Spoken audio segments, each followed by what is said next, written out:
Chapter 16. On the morning of the next day, a one-armed dock lounger found an old fish hook and some pieces of string which he knotted together. Then he dug some bait and caught a fish.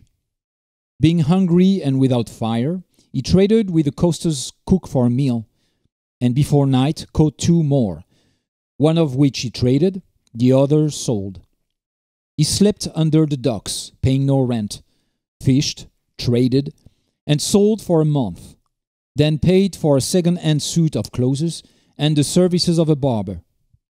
He changed appearance, induced a boss, stevedore, to hire him tallying cargo, which was more lucrative than fishing, and furnished in time a hat, pair of shoes, and an overcoat. He then rented a room and slept in a bed. Before long, he found employment addressing envelopes for a mailing firm, at which his fine and rapid penmanship secured him steady work. And in a few months, he asked his employers to endorse his application for a civil service examination.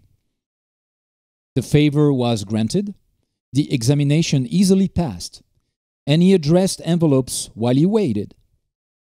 Meanwhile, he bought new and better clothing, and seemed to have no difficulty in impressing those whom he met with the fact that he was a gentleman. 2 years from the time of his examination, he was appointed to a lucrative position under the government, and as he seated himself at the desk in his office, could have been heard to remark, "Now, John Rowland, your future is your own. You have merely suffered in the past from a mistaken estimate of the importance of women and whisky." But he was wrong, for in 6 months he received a letter which, in part, read as follows: "Do not think me indifferent or ungrateful. I have watched from a distance while you made your wonderful fight for your old standards. You have won, and I'm glad, and I congratulate you. But Myra will not let me rest. She asks for you continually, and cries at times. I can't bear it no longer. Will you not come and see Myra?" And the man went to see Myra. The end.